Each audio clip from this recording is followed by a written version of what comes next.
sass in every way. Talking fast, not a pause in sight. Leanie's got my head in a spin tonight. Oh, shut up, Leanie, can't you see? You talk so much, it's drowning me. With your white hair and sassy flair, just give me a breath, let me share. Podcast queen with a wicked smile, running jokes mile after mile. Try to speak, but in she slides. Leanie makes it a wild ride.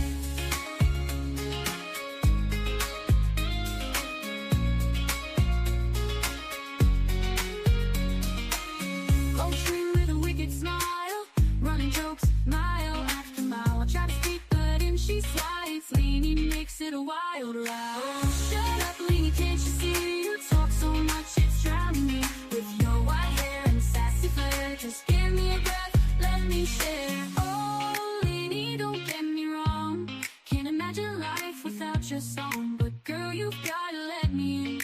This ain't just your show to win. So here I stand with my mic in hand, trying to keep this show as planned. Leanie laughs, guess it's gonna stay a little secret every day.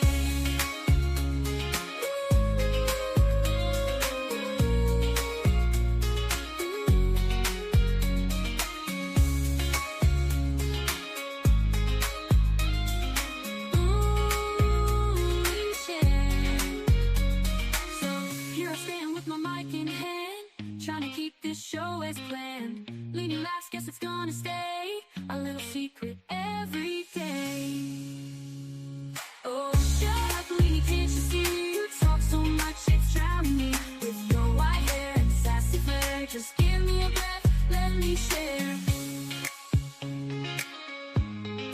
Let me share. Oh, Leanie, don't get me wrong, can't imagine life without your song. But girl, you've gotta let me. This ain't just your show to win. Oh, shut up, Leanie, can't you see? You talk so much, it's drowning me. With your white hair and sassy flair, just give me a breath, let me share. Oh, Leanie, don't get me wrong, can't imagine life without your song. But girl, you've gotta let me. This ain't just your show to win. So here I stand with my mic in hand, trying to keep this show as planned. Leanie laughs, guess it's gonna stay a little secret every day. So here I stand with my mic in hand, trying to keep this show as planned. Leanie laughs, guess it's gonna stay a little secret every day.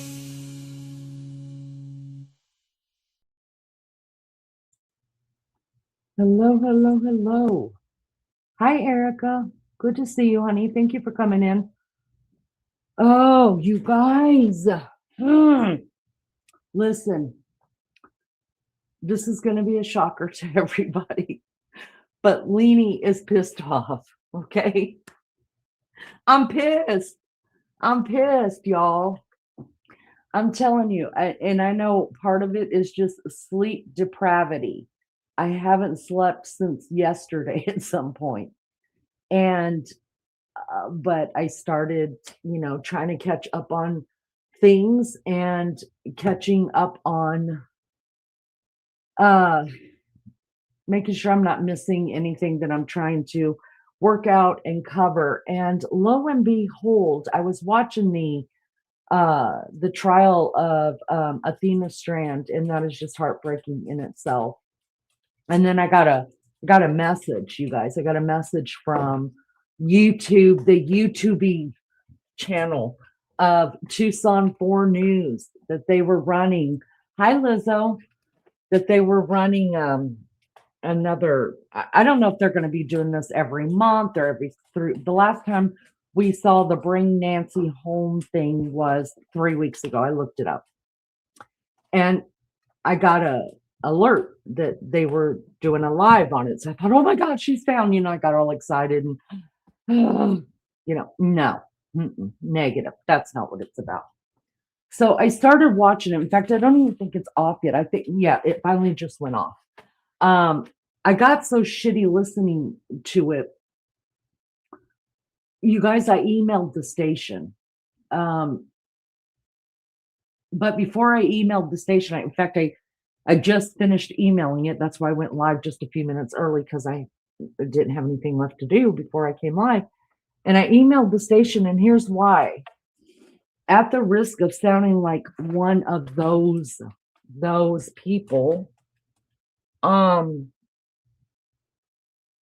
pulled up how many people are missing in Arizona, in just Tucson, Arizona. I pulled up how many people were missing, and as of the first of this month, 2026, there is 80 reported cases, including Nancy's, of people missing in Tucson, Arizona.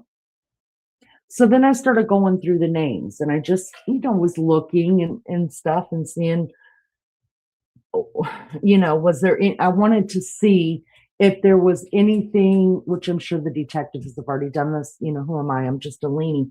But I wanted to see if there was anything that was kind of like what's going on with Nancy. Like, is there an elderly person that's missing during the night? And, something similar that you could say, oh, wait a second, maybe, no, negative. I didn't find a zero.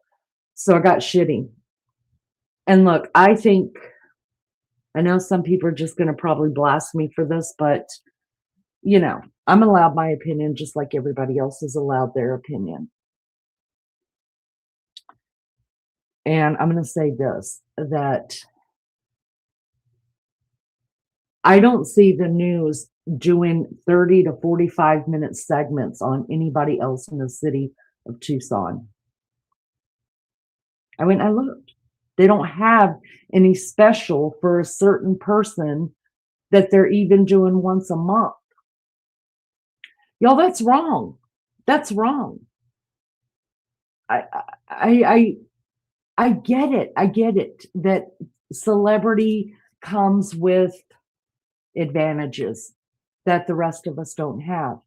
But how can you look at these other families in the face and tell them, yes, we're doing everything we can to find your loved one, but yet there's only one in that whole city that's being talked about every day? Hi, Adele. Good to see you, love bug. Thank you for coming in.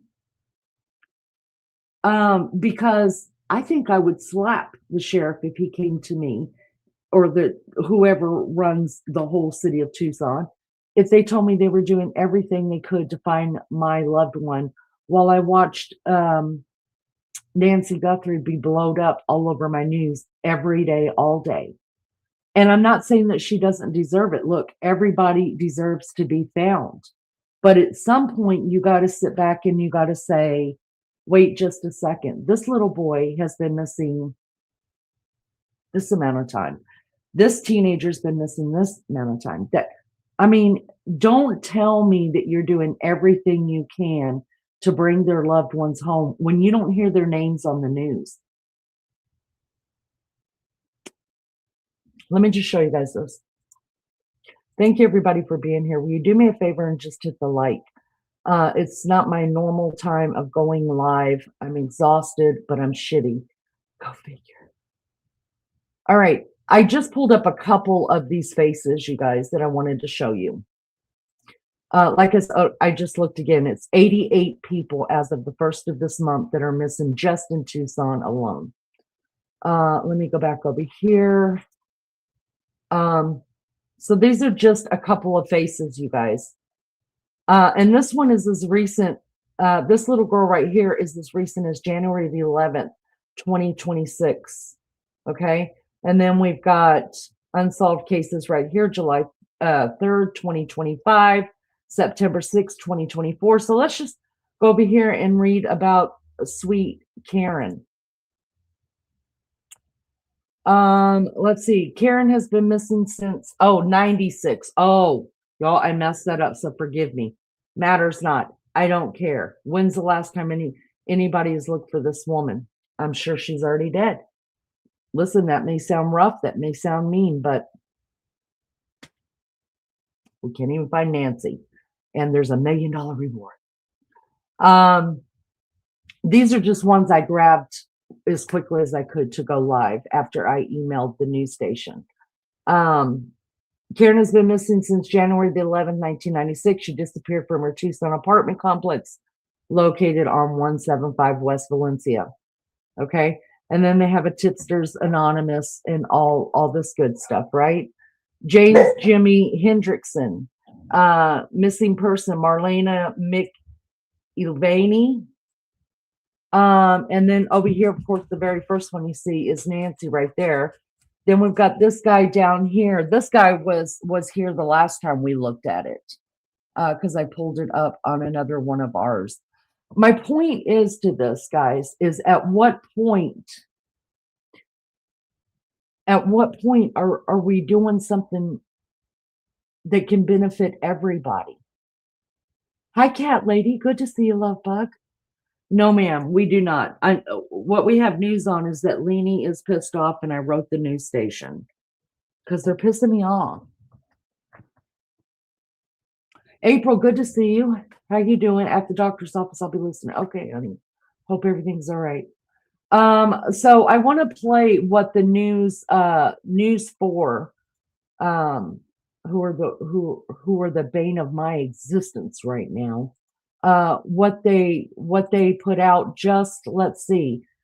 News 4 Tucson KVOA. They put this out 40 minutes ago. Now, the last one that they did on this very same thing, the series is called Bring Her Home, the disappearance of Nancy Guthrie, right? The last one that they did on this was 3 weeks ago, all right? And they just put another one out 40 minutes ago, and that's the alert that I got on my phone. I thought she was found. I was like, I was all, oh, no. Negative. So we're going to watch this together, and you tell me what you think. You just tell me what you think, if you don't mind. Hi, Casmire. Hope you're well, honey. Hi, Mike H. That's an awful lot of people going missing from one town. That's what Erica says. Mike says, when I go to the interview room and just mention cartels, the experts shoot that down as not possible. My question is, why is that not possible? Well, Mike, honey, you know how we do it here, honey. Nothing is off the table here. Nothing is off the table here, except for, Mike, you already know, I'm not discussing aliens, and I'm not going to discuss Trump as being the person who abducted her either. Other than that, I don't understand why people don't want to talk about all the theories. I don't understand why people don't want to talk about, because anything is possible. We don't know anything. Could we look at something and say it doesn't make sense that maybe the cartel would be doing this because of this, but we can't take it off the table. You can't shoot it down. We have nothing. Everything at this point is still so possible. So, you're welcome to put it here. And I believe that people should have the right to their opinion. I really do. Let's look at this together. You guys tell me what you think. Let me try to get it. Y'all, this pissed me off. And again, at the risk of sounding like one of those people, I just think at this point, you've got to figure out what you can do to help your community, not just one person. You wonder why there's that kind of a divide between us and the elite, because we know if it's my mom, this isn't happening. You know what I mean? You've got people that have been missing a lot longer than Miss Nancy, and I'm not belittling her situation. I'm not making her situation small next to anybody else, but I'm tired of making it so huge that you can't see anybody else under her that is missing in the same area. And it's wrong. It's just wrong. And I understand why more Americans are having a huge problem with people covering this. Let's take a listen to it. Watch your ears, guys. Watch your ears. Oh, it makes me so angry. and the nation are rallying around her family to share messages of love and hope. We have been praying from the start of this. It was just heart-wrenching just hearing about this. Nothing really like this ever happens around here, so we're all praying. A community united with one plea: bring her home. Good evening, everybody, and thanks for joining us tonight for our special program, Bring Her Home, the disappearance of Nancy Guthrie. I'm Sean Mooney. And I'm Monica Garcia, and we are 6 weeks into this deeply troubling mystery. Investigators say 84-year-old Nancy Guthrie, mother of... Let me stop it right there. I realize that right now it's showing that this is at 6 weeks and we're already well into like the 9th week. So 3 weeks ago, they showed the same one, but then they added stuff to the end of it and in the middle of it. So just wait till you see it. And I'm just pissed. Let me shut up a minute. Today's show co-host Savannah Guthrie was taken from her home in the middle of the night. The case continues to shake our community and grip the nation. Tonight, there are still no answers, no arrests, no motive, and no sign of Nancy. Its sources close to the case tell us investigators aren't any closer to solving it. Nancy's daughter, Savannah, again on behalf of the family, reiterating an urgent plea for your help. To bring her home. If you've been waiting and you haven't been sure, let this be your sign to please come forward, tell what you know, and help us bring our beloved mom home. Please be the light in the dark. And a light in the dark is just what this case needs. Let's start by taking you back to the beginning. Nancy was last seen the night of January 31st at her home near Skyline in Campbell. She was dropped off there by her son-in-law at 9:48 p.m. after having dinner with family. By midday Sunday, Nancy didn't show up to watch church service at a friend's home. Her friend called Nancy's oldest daughter, who called 911. What began as a missing persons search quickly turned into one of the most complex investigations our country has seen in years. The Pima County Sheriff Chris Nanos has given many interviews on the case, but this interview is a bit different. He takes us back to what he remembers about that day when she went missing, shares what's happened since, and has a message for the person or people who took her. It started with a call. Take me back to the night of Sunday, January 31st. When did you get the call that Nancy was missing? My team had notified me of a missing person. Search and rescue was searching the area. And we begin tonight with breaking news. The Pima County Sheriff's Department is looking for a missing woman tonight. Good evening. And there were some concerns with what they were seeing at the scene. And Skyline is where we are. Investigators confirmed the missing woman was Nancy Guthrie, the mother of Savannah Guthrie, a name recognized across the country and deeply rooted in the Tucson community. I don't even know that I knew it was the Guthrie family until probably closer to 6, 7 o'clock that evening. Miss Guthrie is the mother of Today's Show anchor Savannah Guthrie. Within hours, the investigation was expanding with the eyes of the nation watching. FBI was plugged in that Sunday. Monday morning, we got a quick briefing. They had processed the scene, and we knew we needed some help. After the public appeal, We do, in fact, have a crime scene, that we do, in fact, have a crime. Area right outside of Nancy Guthrie's house. came press conferences, drawing hundreds of reporters. We are aware of a ransom letter that was sent to the local media. A tip hotline was created. To thank all of you for the prayers for our beloved mom. Billboards went up in several states, but the decision to clear the crime scene, followed by renewed searches in the weeks after, has drawn criticism. A major focus all of a sudden on the house again. Though Sheriff Chris Nanos says he stands by the work of his investigators. Sheriff, looking back at this past month in the investigation, did it go the way you wanted it to go? Yes, absolutely. Here's the thing. I think somebody said, well, Sheriff, did you regret this? Look, I have no regrets about my team and their efforts. I don't regret we let the crime scene go too soon or any of that. That's just silly. New FBI recovery. Then 10 days later, the biggest break in the case, doorbell video released showing a suspect with what appears to be a gun at Nancy Guthrie's home the night of her disappearance. Today, it remains one of the key pieces of evidence investigators are still leaning on. But it's not the only evidence detectives are analyzing. Cell phone data, pings, cameras. I mean, how much are you guys leaning into that information, that evidence? You know, it could be a cell tower dump, could be analyzing the cell phone. So there is still digital evidence that you guys are waiting on to receive. Well, we're analyzing all the time, yes. The sheriff says investigators have gathered a lot of information. They're just not able to share much of it publicly right now. If you could talk directly to the person who took Nancy, what is your message? Give her up, let her go. Just let her go.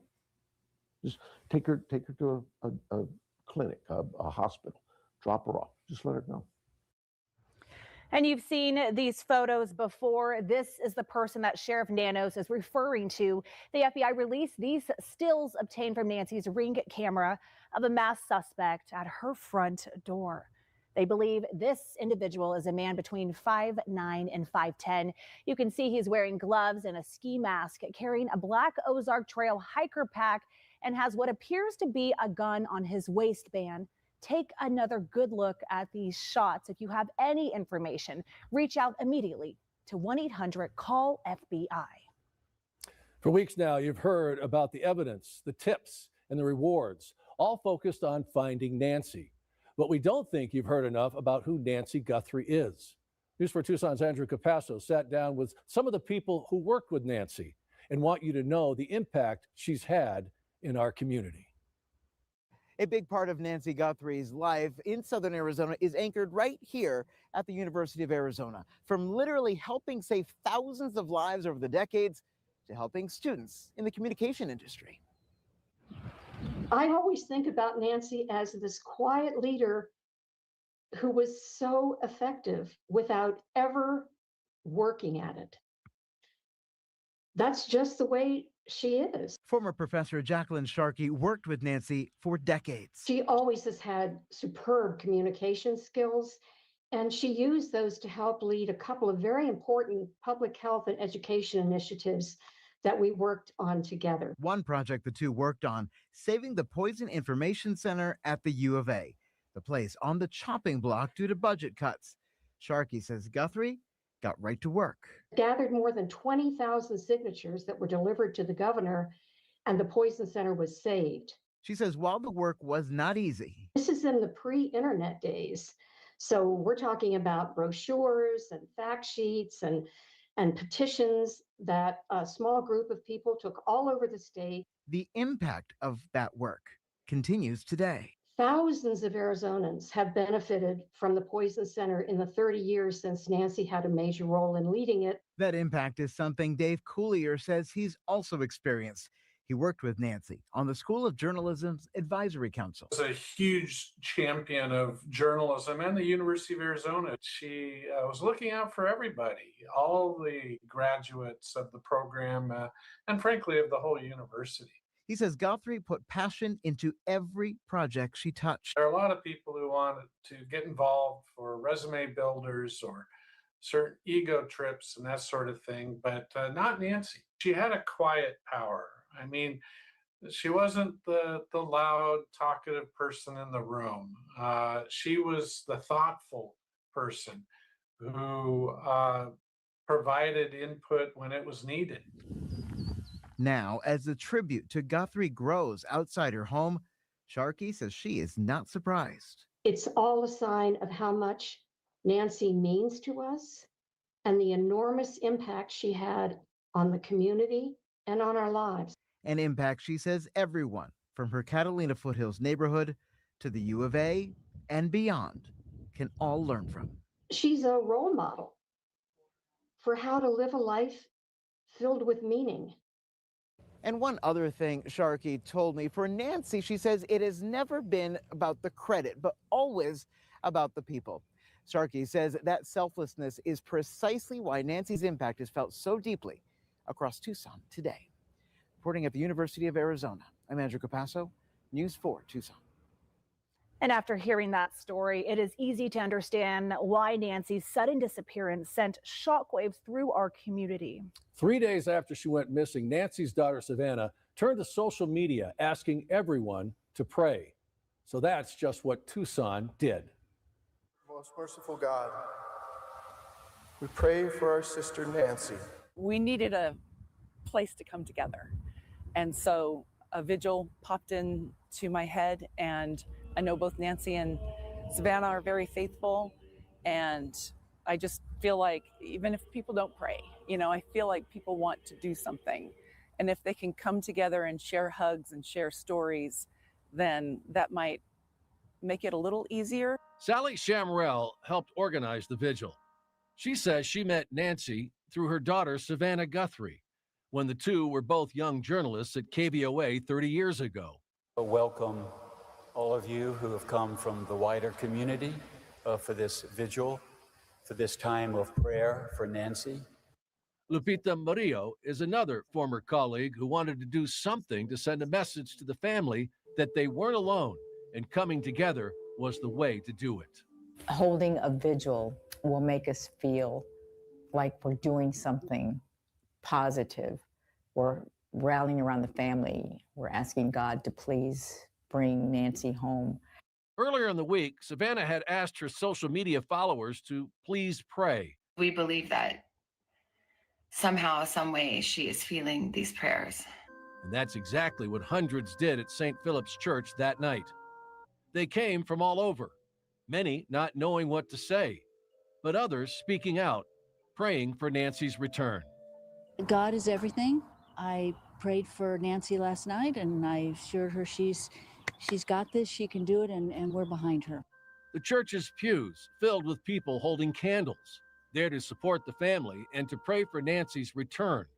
Some who had never met her, and others who had known the 84-year-old for decades. It's nice to show that Tucsonans are going to come out and support someone that the community loves. And those two words, please pray, the plea sent out from Savannah Guthrie, certainly answered that night.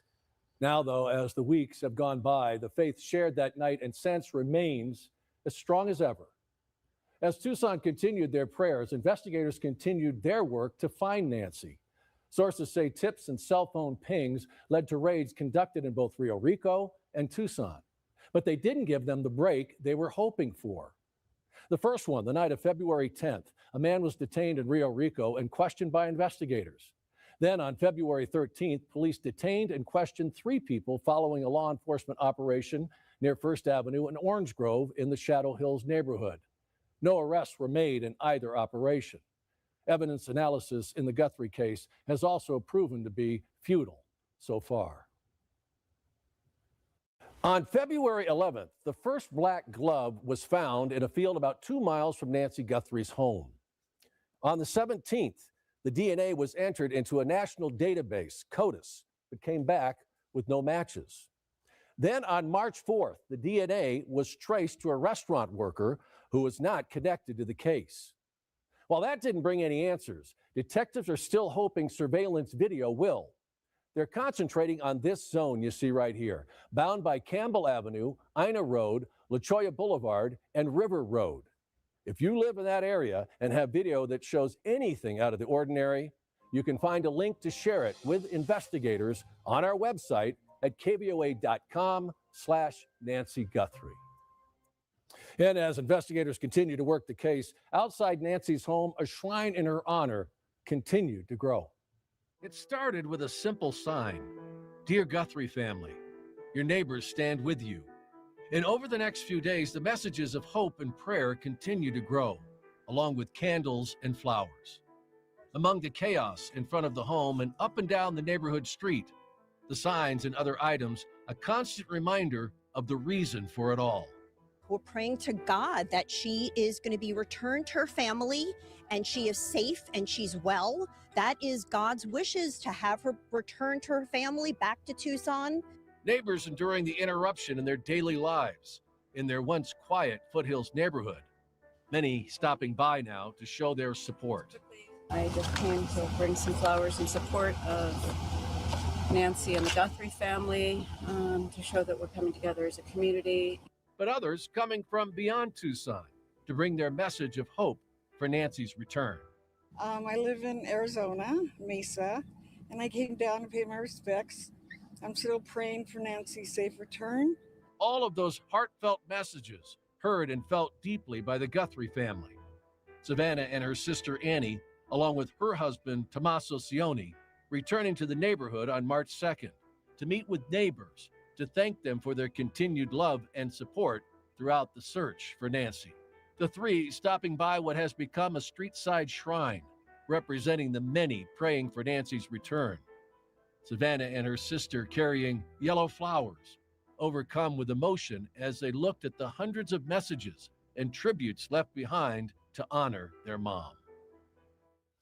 That neighborhood display remains a reminder of the never-ending support the Tucson community and people around the world have for Nancy Guthrie. And what investigators and the Guthrie family believe is that your tips are critical to finding Nancy. Tens of thousands of tips have already poured in from across the country, but we're still looking for that one clue that will break this case. The reward for Nancy Guthrie's return now tops $1 million. Much of that came from her family, but Michael Hoopy, a lawyer from Wisconsin, added $100,000 of his own money. The FBI says they alone have received more than 25,000 tips, and at last report, 88 Crime reports receiving nearly 2,600 tips. Both are looking for more help to solve this case, and here are those tip lines again. And at the heart of Nancy's disappearance is her family and her close friends. The heartbreak and desperation they are living through right now is felt in every message and video they posted to social media. They expected the national media to swarm Tucson once word got out about Nancy's case, but what came with it was a destructive group of profiteers, and the collateral damage has been far-reaching. Call the cops on you and get you cited. Get out of here. For 6 weeks, Nancy's neighbors witnessed firsthand the media taking over their neighborhood. At members of the media, hundreds of people. I tell you, it keeps growing out here. Journalists reporting on the daily updates of the case, but soon came a different group of people, causing chaos in our town. From pizza deliveries to a crime scene to people showing up for photo shoots outside of Nancy's home. People even asking to sit at the same table the Guthrie family sat at when they were together at a restaurant last fall. Local leaders say these scenarios didn't just cross the line, it may have made things worse. I wish that there were, we stopped having these sort of people that have a following on media platforms acting as if they are investigators. I do think that it is hurting the investigation. Congresswoman Adelita Grijalva says in at least one case, a name shared during a live stream led to threats. He was threatened, his family was threatened because they heard by a reliable source. Then came the false accusations directed at members of the Guthrie family and friends, blatantly accusing some of them of being involved in Nancy's disappearance in the midst of their most intense time of grief. People that, in my view, have taken sort of a shameless, shot across the bow of decency for this community, for those families. These kinds of erroneous reports, comments, and posts have damaged reputations and are ruining the lives of innocent people. One of them, local band member and family friend of the Guthries, Dominic Evans, told the New York Times his life has been turned upside down after being linked to the case. The typical consequence for a journalist that has defamed someone is the news station or newspaper gets sued. If they lose, an insurance company for that journalist is going to have to pay a judgment. You can't successfully sue YouTube itself or Facebook itself because there's federal law that protects that platform. With both platforms and those creating content on them hard to hold accountable, the damage their content may cause can be immediate and lasting. Horrifically damaging to people that are falsely accused, for example. Why? Well, in the modern age, you now have a scarlet digital letter, right? There may be vigilante justice, people giving out your home address, your phone number, your loss of privacy. And unfortunately, these reckless reports continue to this day. They have devastated the Guthrie family and their friends, adding to their pain. Even in the midst of all of this, there have been moments of light, though. One of them, a call to our newsroom from a woman compelled to help. News 4 Tucson's Robbie Reynolds joins us now with that story. It all started with one yellow ribbon, and then dozens more, handmade and sent to Tucson, the woman who made them, calling them ribbons of hope. And they're already being worn by employees here at El Charro, where Nancy Guthrie had lunch with her daughters just 5 months ago. Yellow ribbons, a symbol of hope. I was saying we just hope that it brings awareness to the public, to just as media slows down, to remember to keep a watchful eye and ear out, and just to remember that she's still missing. For Melanie, it's a labor of love. She and her friend Regina started making ribbons in 2003 when Lacey Peterson, a pregnant California mom, went missing. They made more when Natalie Holloway disappeared, and for others, until it became too much for two people. I've been praying through every ribbon I make for answers. Compelled by Nancy's story, Melanie started making ribbons again, and she sent the first batch to us here at the station. Word of the ribbons coming to Tucson touched Ray Flores, the president of Flores Concepts and C. Charro. We gave his restaurant family the first shipment. This is the first time Flores has spoken publicly since Nancy's disappearance. When we realized it wasn't just a simple lost person issue, the severity of it really kind of hit home because she had just been here a couple months before with Savannah filming an episode for the Today Show. While he didn't know Nancy personally, Flores says he saw the closeness between her and her girls in his restaurant the day of the shoot. You could tell they were a very loving family, and whenever you have that kind of pain hit, it does. It affects you because you can feel it in your own community, in your own heart. For his employees, Ray says wearing Melanie's ribbons offer hope and remind us that Nancy is still out there, along with others that are missing. He believes as a community, we can all help by remaining vigilant, and he wants to emphasize that for both English and Spanish speakers. If you see something, say something. Si ves algo, diga algo. Omar works at El Charro and was there when the Guthries visited in October. He and other El Charro workers support the ribbon campaign. We're still supporting them, and we're still thinking about them every single day. We have a lot of people coming through here, so the more awareness we can create, the better. And that awareness is already starting to spread among El Charro's customers. It's a great program to have that, to stay united, to create something positive of something that's actually very sad. A small ribbon that has the capacity to make a big difference. If we can communicate a message of hope, then that's the only and best tool for all of us to be part of. Employees at all the C. Charro restaurants will soon be wearing these yellow ribbons of hope. As more on the way, Melanie has already made a second batch, and they will be distributed throughout our community. Reporting from El Charro downtown, Robbie Reynolds, News 4 Tucson. And from yellow ribbons of hope to the bonding between neighbors. More than 6 weeks after Nancy disappeared, her Catalina Foothills neighbors say they've been leaning on each other for support. News 4 Tucson's Andrew Capasso joins us from there now with that story. The most striking difference here outside Nancy Guthrie's home is the silence. Just weeks ago, the street would be lined with headlights and taillights. But now, while most of those news cameras are gone, the people who live in this neighborhood say it is forever changed. This is a very safe, bucolic, beautiful place. For 6 years, Jeff Lamy has called this Catalina Foothills neighborhood home.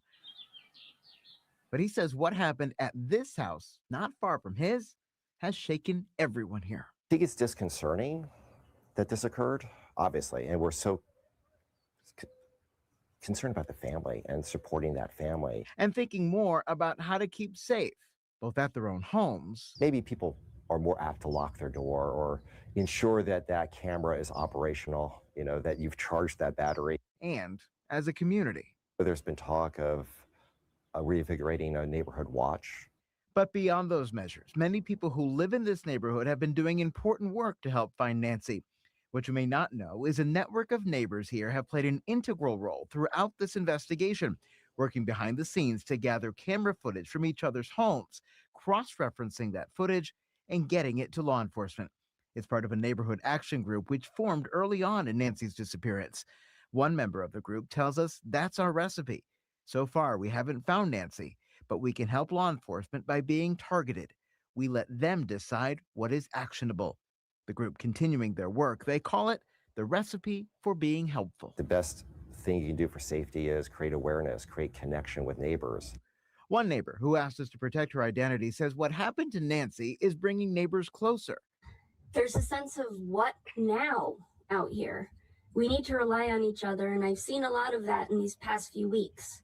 More checking up on people and more making sure everyone's okay. She says it's helping the neighborhood heal. Before this, we didn't know each other. Now we know a little more about each other, and we know we're in this together. Something Lamy says is critical. Absolutely. You know, it's the silver lining to a very dark cloud. While hoping for the answer to questions so many are desperate for. What happened and why? Because this was a shocking event.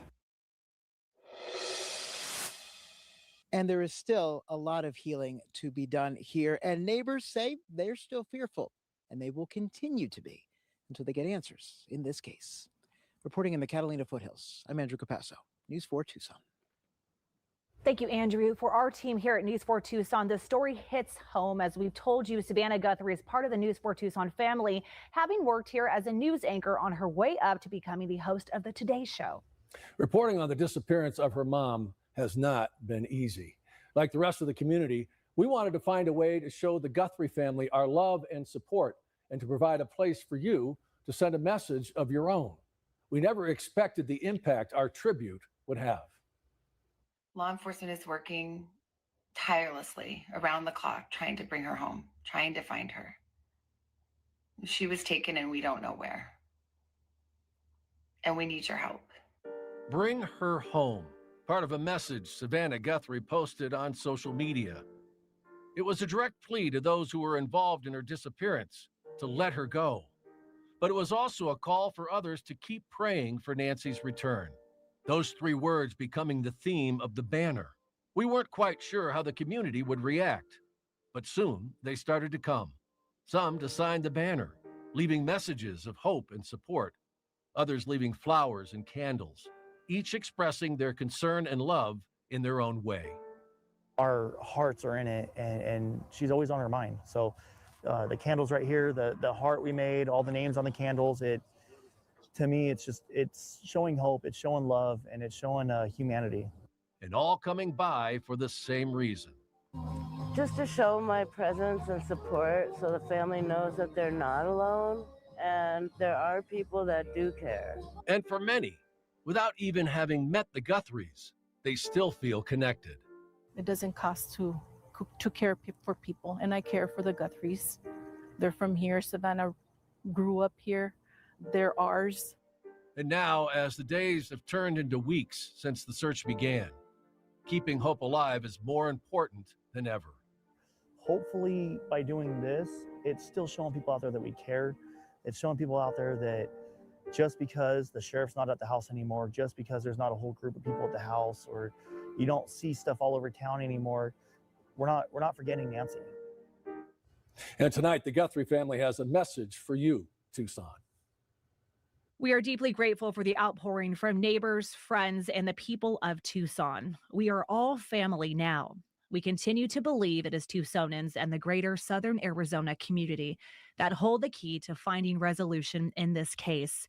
Someone knows something. It's possible a member of this community has information that they do not even realize is significant. We hope people search their memories, especially around the key timelines of January 31st and the early morning hours of February 1st, as well as the late evening of January 11th. We desperately ask this community for renewed attention to our mom's case. Please consult camera footage, journal notes, text messages, observations, or conversations that in retrospect may hold significance. No detail is too small. It may be the key. We miss our mom with every breath, and we cannot be in peace until she is home. We cannot grieve. We can only ache and wonder. Our focus is solely on finding her and bringing her home. We want to celebrate her beautiful and courageous life, but we cannot do that until she is brought to a final place of rest. Thank you for continuing to pray without ceasing. The Guthrie family. Cameron and Christine, Annie and Tommaso, Savannah and Michael.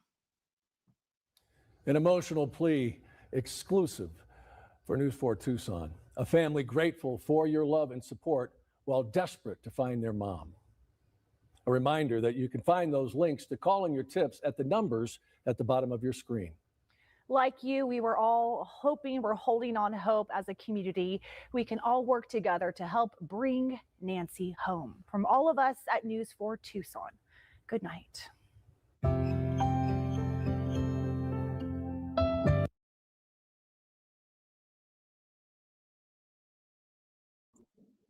All right, y'all. So there, that part is. So what they did was they just snuck things in the center of it from the last one that we watched. Like they talked about, this time they talked about her working with the university, and how the community is not, well, they've been saying this, how they're not happy with any of the YouTubers or any of the online streamers being out there and stuff. But I mean, listen, I'm not the sheriff that stood there and asked for the public's help.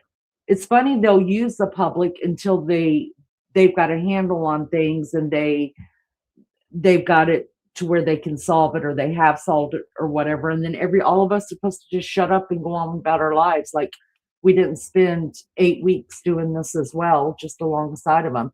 Now I do get that, look, I don't think I'm ruining anybody's life by saying that I believe tomato hot sauce dude is the brains behind this. And I have always said from day one that if I'm wrong, I will publicly apologize. I have no problem doing that. And I do hope I'm wrong. Who wants to think that a family is capable of this? Well, guess what? It happens every day. And it doesn't matter what kind of celebrity or money you have. Look at Rob Reiner's kid. I mean, not trying to be mean, but that's just the truth. That's just the truth. So I did email, I'm not going to lie. I did email that news station because I don't even know how to say it without sounding like a complete bitch, but no matter how I say it, I'm still going to sound like a complete bitch. But Nancy Guthrie is not the only person in this world missing. And definitely not the only person in Tucson that's missing. And I don't see any news footage being done on these people for 30 to 45 minutes that are missing in their community. How much are they getting paid to do these? That's all I want to know. I believe tomato hot sauce dude, that's what I call him, is the mastermind behind that. Me too. Cat Lady says last person to see her, and they was in department. Is that what that says? Lizzo says me neither, because in the grand scheme of things, he was the last to see her, and more often than not, family is involved. Only 1% of people that go missing, I've heard it said, only 1% of people that go missing is a stranger abduction. Erica says, let me put it this way. I honestly kind of hope she is not with us, because if she was alive, can you imagine what she would be going through? Right. I think that way sometimes too. And then I feel bad for thinking that way, and then I'm like, wait a second. When my father-in-law was struggling so hard to live, I finally just had to pray, God, just take him, because this is too much for him. It's too much for us to watch him go through all this. And so I kind of look at it that way, try to look at it that way too, Erica, for Nancy as well. Barbara said, I said the same thing, same night, still stand by it. I think most people have not changed their view on it. And not because they don't want to, or not because we aren't listening to other people's theories, because you don't have to agree with anything I say. I won't blast you. I won't be mad at you. Nothing. I won't kick you out of here, not let you come back. That won't happen. In fact, I love it when people come and give me a different theory, so I could try to work that theory into mine and see if it works better, or if it just kind of will fit together. And I know that everybody that's been here since day one, they feel the same way. And most people still have not changed their thoughts, no matter what theories come through. And it's because we've been researching this like on the daily, trying to figure out. Hi, Miss Sharon. Good to see you, honey. She says, hi, Lainey. What's the motive? Therein lies the answer. I think it's money. I think it's money, Sharon. What do you think? I think you have to. Cat Lady says debt. Money is always a motive. Greed. I do think it's money. Cat Lady says, in my opinion, Nancy had become a burden. Wow. I think she just quit giving money out to her kid. I mean, I think that could very well be it. That she was. I mean, I think she was cutting them off. The gravy train had dried up. It's not cheap to live in the area that they're living in. Yes, but he's not getting any money yet, Sharon. So tell me what you think, Sharon. What do you think it's about? Adele says, I haven't changed my opinion on this case either. Tomato, tomato, hot sauce stew. Cat Lady says, bingo. Sharon, I'm curious to what you think, honey, and I won't, you're not going to hear any kind of negativity from me at all. Everybody has their own mind. Nobody 3 years. What does that mean? What does nobody 3 years mean? Sablama, I'm sorry. I was putting two words together at once. Savannah blames herself.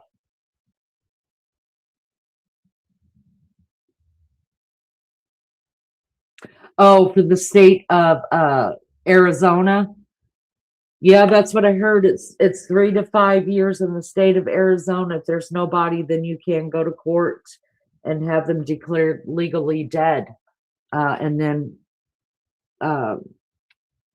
start the life insurance policy. Some states are still 7 years. But did tomato hot sauce did he do his research on that? Did he know that if he in fact is the person that is the mastermind behind it, did he know that it was going to take him that long to get life insurance out of him? And on top of that, do you really think, well, I won't say that yet. How old is Annie's son? I heard he's 18. Mike, I haven't even looked into it. Because I wasn't sure if he was still a minor, and I just thought, I'm not going to do it. I just don't. If he was a minor, I just didn't even want to know his name. You know what I mean? Because so many people will use kids for content, and I didn't want to do it. So I don't even know his name. I don't know his age. I don't know anything about him. Lizzo says, and they're already looking at selling the house. Really, Lizzo? I didn't know that. Well, that's what I was going to say, and then I said I wasn't going to say it. So now I'll say it because you said that. What I was going to say is, do you really think if they needed a place to live, as in they can't afford the house that they supposedly just bought, that Savannah and her brother Cameron's going to be pissed off if they move into Mama's house? Mama's house is paid off, y'all. Cat Lady says, in my opinion, I believe Nancy changed her will that night. She went for dinner at her daughter's house in Tomaso. Okay. Some people did say that, and some people said that she had a meeting scheduled with the lawyer to do just that. Erica says she said that in the interview with Hoda. Oh, yeah, because she asked her brother, when her brother told her it sounds like an abduction, she said, because of me, and he said, could be, sweetheart, or something like that. So, I mean, I could see where she would think that because of her celebrity, and I mean, her mom was featured on the show many, many, many times. Sharon says, money house. Yeah. I mean, the house that Tomato hot sauce dude and Annie live in is almost $1 million home. Almost, not quite. And it was just bought, right?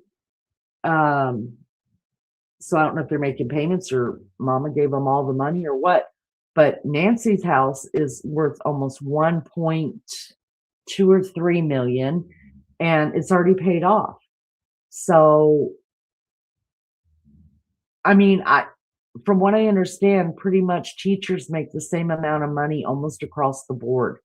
Now, there is a little way, like people in California are going to make more money being a teacher than, of course, here in Indiana because it's a higher cost of living. So I understand it's adjusted for that, but they're not making them millionaires by no means. And I just don't understand on a teacher salary how you could live in almost $1 million home without help. Legally, they can't sell the house. That's right. That's right. But legally, they can move in. Miss Barbara said, I heard stuff being moved out, stuff being moved in, repairs being done.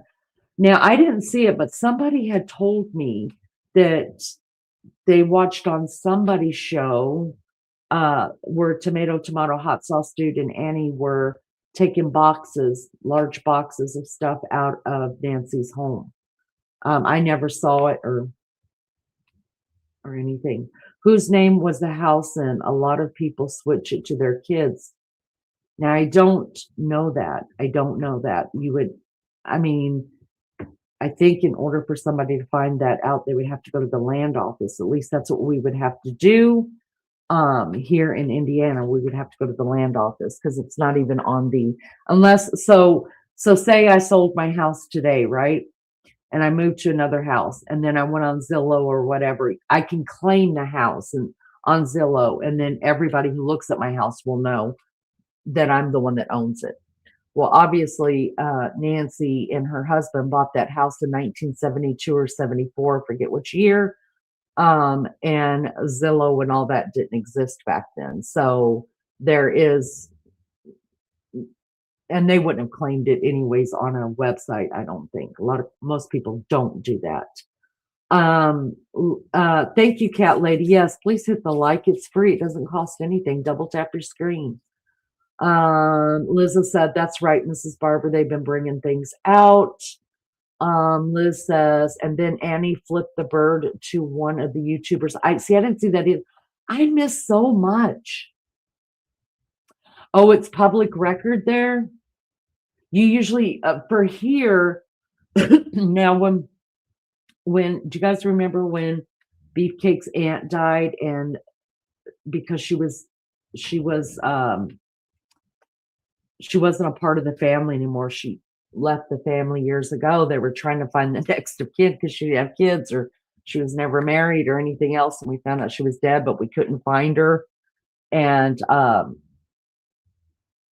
I did look up her name and I found a couple places that she lived. But that was over in Ohio and down in Florida. And so there is ways to do it.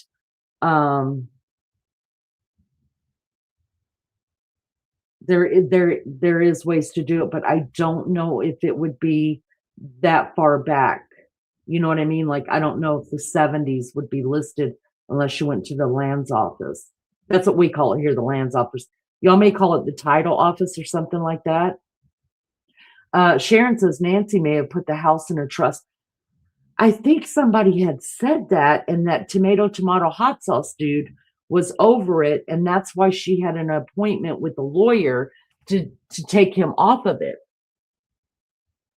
Miss Barbara, who is the matriarch of our channel, y'all, she lives right there in Tucson, so she knows things.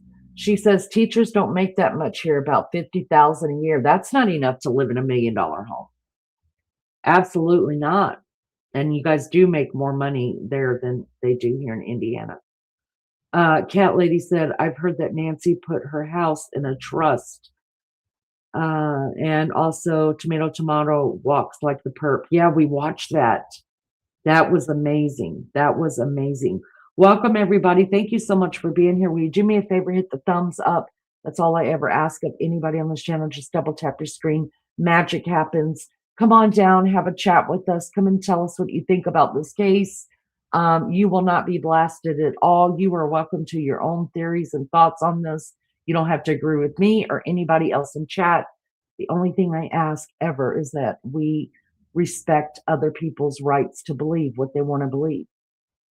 Mike H said, Annie and Tomato only have one car, a Honda CRV small car. How many families with 2 adults and a 10-year-old son only have one car? I mean, especially if they're both working. Were they both working? You guys, does anybody know? I know that it was said that he was a teacher, and then somebody said that she was a teacher too, and then somebody else in chat said, no, she wasn't a teacher. So does anybody know what for sure their professions are? Cat Lady says, actually, they have Nancy's vehicle as well. I think Mike's talking about before Nancy went missing. And then whose car were they driving that day that they went flying into Nancy's house to drive away Nancy's car? Do you guys remember that? It was a white car and we were watching it live, and everybody was telling me it was one of those, I never even heard of that kind of a car. And it was a really expensive car. And they said, like the Kardashians drive them and stuff like that. Like, whose car was that? Mike says Tomato was a teacher and did band gigs. Yeah, I knew he was doing band gigs, but is that still enough money to live off of that Annie didn't have to work? You think that was a rental, that kind of a car? I need to remember. Lizzo, do you remember what kind of a car that was? I remember looking it up. It was like a $400,000 car. I couldn't believe anybody would drive one of them. No kids after school need 2 cars. Kids do after school need 2 cars.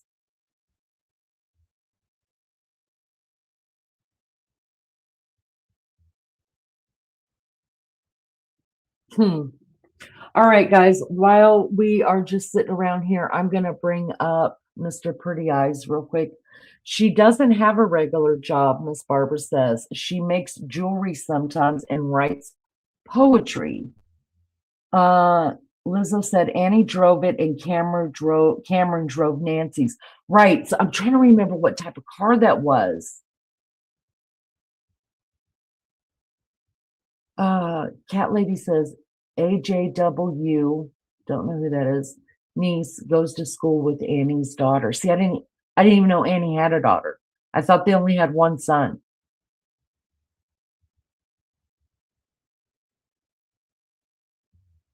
A Merc. Oh, where's Tashi at? Tashi's the one that told us what it was before. And I looked it up. I could not freaking believe it. Hi, Coffee. Good to see you, love bug. 400,000 would have to be a Rolls Royce or a Tesla. It wasn't a Tesla. I remember that because we were looking up the prices for the differences between them. It could have been some type of Rolls. I remember pulling it up. I'll have to, if anybody in chat knows what kind of car that was that she was driving, please drop it in chat for me. All right, guys, let's bring up what the latest on Mr. Pretty Eyes, Brian himself. I haven't seen him for days. I know he's missing me. I miss you too, Brian. I haven't watched this yet. I just saw the title and I was like, oh. That's all you knew about Miss Barbara, just one son? So is the son hers and Tomato Tomasco's together, and then did she have another child with somebody else? I mean, I need to get a heads up before something happens so we can dig into their life before everything comes off the internet.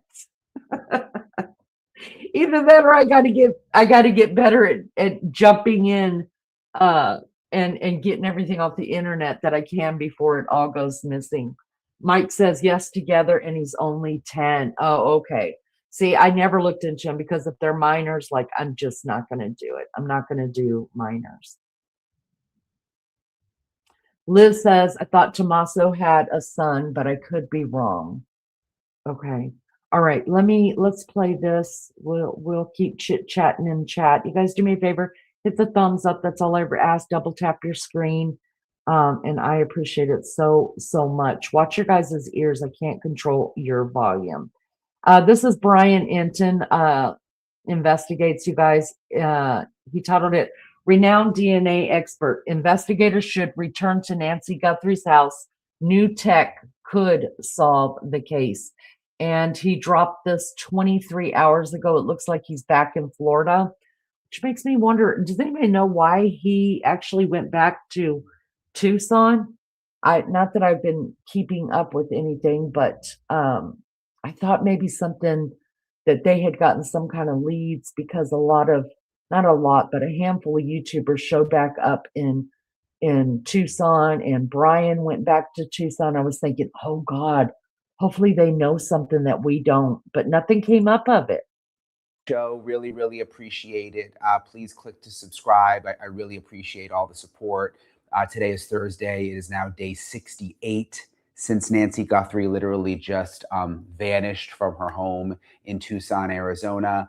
So many of you have asked me more about the DNA, what could be happening behind the scenes with the DNA testing. Remember, there was DNA found inside Nancy's home that investigators said did not belong to Nancy or anyone in her family or her inner circle, which was a good thing. I mean, it could belong to the suspect. The problem is, as you know, if you've been following the case, the DNA is mixed, and it seems they're having problems sorting that out behind the scenes. In this episode, you're going to hear from a renowned DNA expert and genealogist, CeCe Moore, and she has some really interesting things to say about what could be happening to try to sort out this DNA issue. First of all, why she believes they should be going back to the crime scene, even now, even after the crime scene has been cleared, and what they should be doing there. She explains that.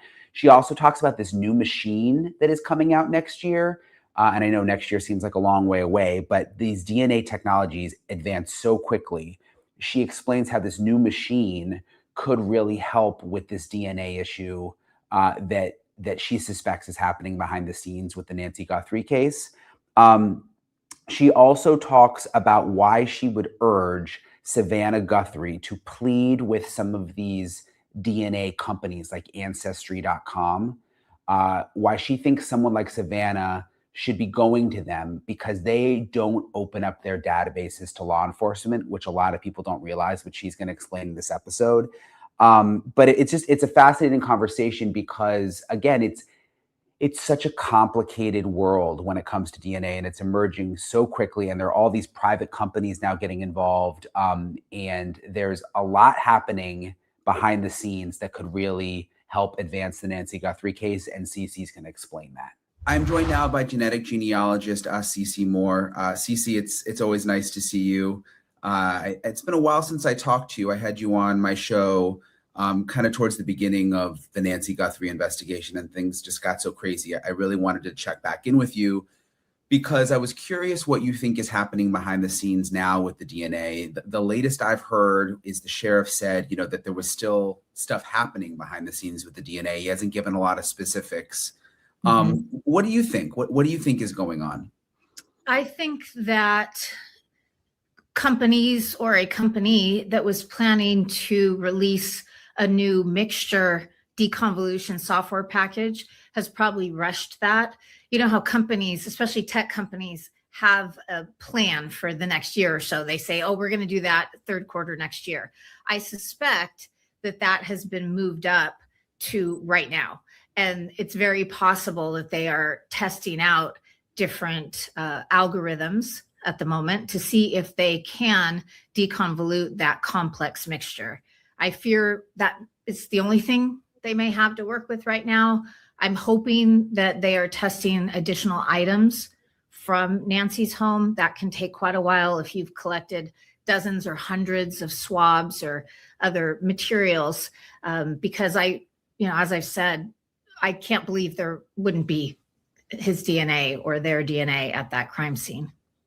Explain to me what you mean by that. So you think there's a company that had some kind, this is the way I'm trying, some kind of new technology that was going to come out, that because the Nancy Guthrie case is so high visibility, they would be moving that up. Is that what you're saying? Yeah, that's my educated guess based on what the sheriff has said. He said something about how, they were rushing this. He didn't say what it was, but that is my guess, because deconvolution is a huge part of forensic DNA analysis. And there have been, efforts to deconvolute on the STR side for decades. And they have a lot of software packages that they can work with. But we've only been using SNP testing for forensic samples since around 2018. And that means that it is lagging behind. It wouldn't be able to use the same types of software packages.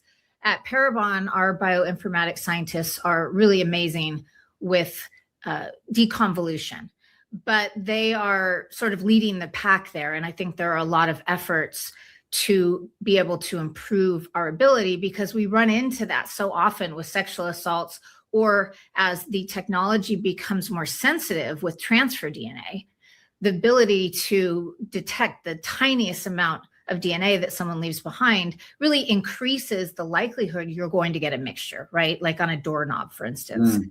So to me, that makes the most sense. I don't have any insider information that that's what's going on, but I know that Straya Forensics, for example, in UC Santa Cruz is really groundbreaking, and they have certain packages like that they sell to the other labs that are doing forensic genetic genealogy work and creating those SNP profiles. Now, at Parabon, our expertise with mixture is on microarray. So microarray is this SNP chip where they put the DNA on there and it reads about 700,000 genetic markers across the genome, those SNPs, those single nucleotide polymorphisms. But many of the companies that are working with law enforcement to create these SNP profiles are using sequencing, whole genome sequencing. And right now, there's really no good techniques to deconvolute on those. And so we run all of our mixtures through microarray, and they do very well there. But if you are exclusively using that whole genome sequencing, you're going to really, really struggle with mixtures. And so I know there's been a lot of work to try to deconvolute using that platform versus microarray. So I suspect there are a number of people that are working as fast as they can, trying to figure out a way to work with these more complex mixtures. Nancy's case is certainly the one that is making this a top priority, but it's something that we really need in the field anyway. So do you think, I know there's more and more of these companies out there now as this technology emerges, would they be sort of fighting to get involved with this case because it's so high profile, because they could be the ones that end up in the headlines if they are able to, and you said, is it deconvolute? Is that the word you use? Right. So when you're that essentially, is that breaking it apart since we know it's mixed? The sheriff has said the DNA was mixed. Yeah, the term for extracting out one person's DNA from that is deconvolution. So if you're trying to deconvolute that mixture and find that unknown perpetrator's DNA, that is the term that is used, and that's the technique that's used as well. And so, yes, I think there's a good chance that people would like to make their name on, being a deconvolution expert on this case, because it is so high profile and it does provide a platform for somebody to help solve it and, again, make a name for themselves or their company. So I think that's possible. But there's also companies behind the scenes that really aren't looking for that type of recognition that could be working with DNA Labs International and trying to help them push that forward. So it's not necessarily a competing company. It could be a company like Straya that partners with a lot of the labs that do this work. I heard you say somewhere that you think there needs to be a second crime scene. What did you mean by that? Well, it's not that I think there needs to be, but I think that if they have collected all of the potential DNA at the residence, and all they've ended up with is this complex DNA mixture, then my hope is that they will discover a second crime scene somewhere where Nancy was held, or perhaps the car that she was transported in, because that gives a whole nother opportunity for finding the DNA of the perpetrator. And so if they've not been successful in finding a good source of his DNA at Nancy's home, my hope is they'll get another chance. Now, the really sad part of that is, if they find her body, if she's deceased, that gives them another opportunity. And so I don't think it's the end. I'm really hoping that this, just doesn't go quiet and we never hear anything again. And so that there was a grandfather kidnapped in Australia, and it was apparently mistaken identity. It happened right around the same time as Nancy's case, and I was surprised more people didn't talk about it. But they found a second crime scene. They found a location where he had been held, and that gave them a lot of additional evidence. And so that's what really kind of got me thinking in that way. That makes sense. If they don't, though, and all they have is this DNA sample from the house, which we know is mixed, and they're having maybe trouble with it, eventually, and you mentioned the emerging technology and these different companies, eventually, will they definitely be able to crack it, or is there a chance that they couldn't? I don't know the proportions in that mixture. It depends how many people are in it and what the percentages of those profiles are, and which one is the perpetrator, or which ones, right? There could be 5 people in that. And the person they're trying to identify, if they're even in that mixture, might only be 10%. And the chances of identifying somebody with that small of a contribution, I think, is unlikely, even with advancements. I'm not saying it would never happen, but I think it is extremely challenging. But without knowing specifically what this mixture is that they're working with, it's hard for me to predict. I still believe that there has to be the perpetrator or perpetrators' DNA at that crime scene. And I've done some interviews and talked about this, and I see headlines say that I'm giving the FBI advice. I'm not giving the FBI advice. I've been asked, what would I do if it was my case? I would have crime scene investigators return to that home and continue trying to find sources of the DNA, because DNA is quite hardy. It lasts. I've worked cases where they've detected DNA decades later. And some of my cases where we think we're dealing with the perpetrator's DNA, it's actually DNA from someone who lived in that home many, many years earlier. So I believe that it's possible that that person that needs to be identified, or persons, do have DNA at that crime scene, even if it hasn't been collected yet. The other possibility is a hair, a rootless hair. That's where Estrella comes in again. Estrella Forensics they are that groundbreaking company out there in UC Santa Cruz that is helping us solve cases with rootless hair, which scientists said would never be possible.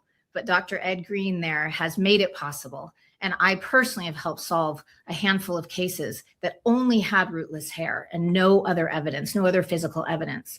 And so it's really hard to go somewhere and not leave something behind, some kind of DNA, or even just a hair. Even with how that person was dressed, it's still very, very possible, and I think probable, that something was left behind.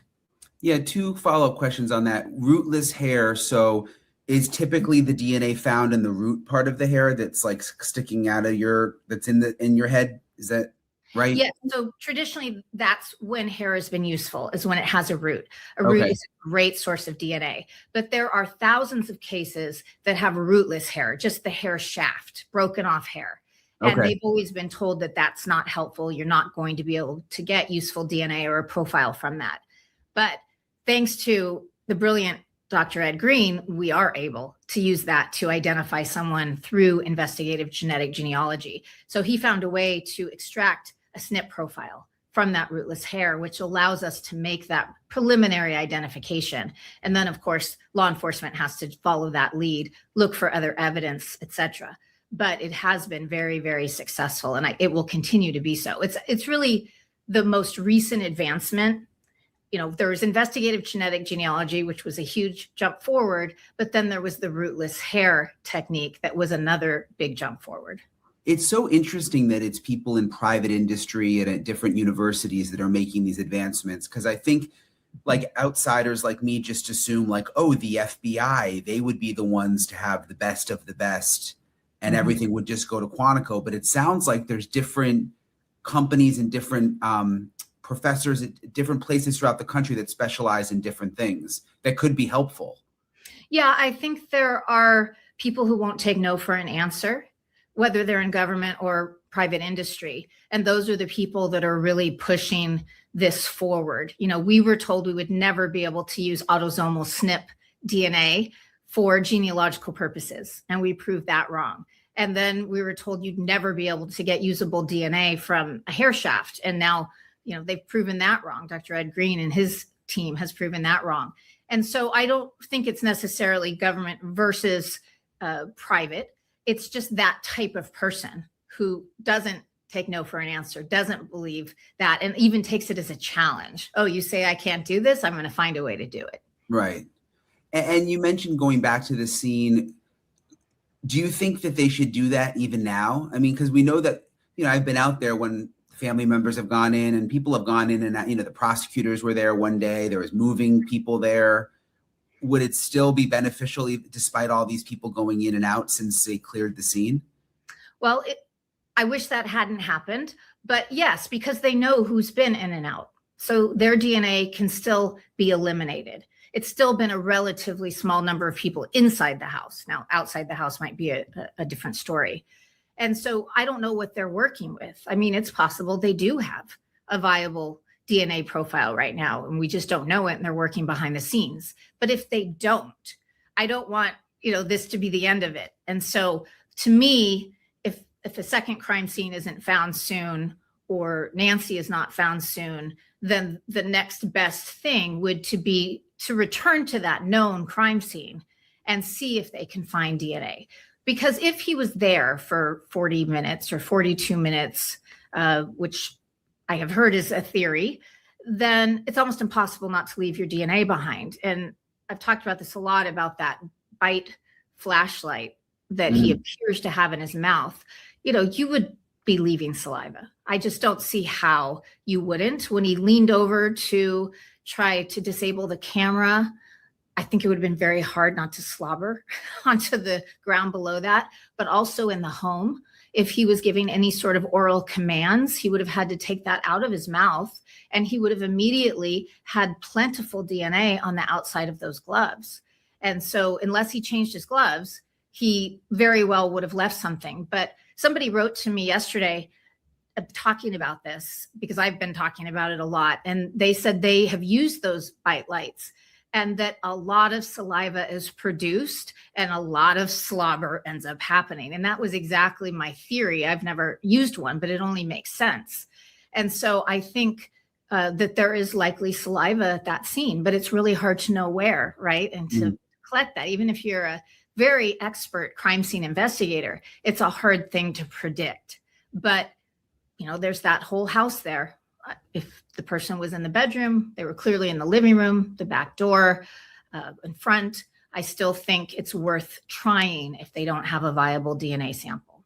I just don't want, them to give up. I don't want any of us to have to give up. And so, no, it's not the best option, but I think it's still a possibility.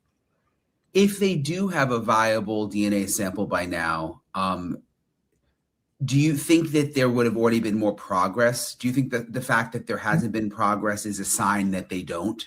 I do, because we can look at the glove that was found about 2 miles away. They pretty quickly identified that person and ruled them out. And so I think that was through genetic, sorry to interrupt you, but I think that was through genetic genealogy. I believe it was on process of elimination of how they must have done that. Yeah, I haven't heard it confirmed, but I have a very strong belief that they did use genetic genealogy to identify that person. It makes sense. So you can see how quickly that happened.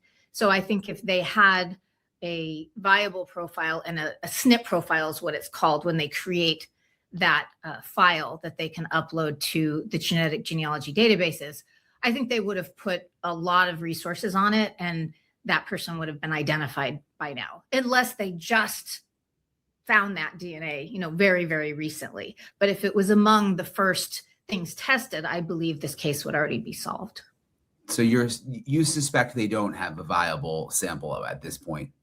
I suspect that, but I don't know, because they may be continuing to test swabs and items from the home that may turn up something. It's like I said, it's really hard to predict where you're going to find that DNA.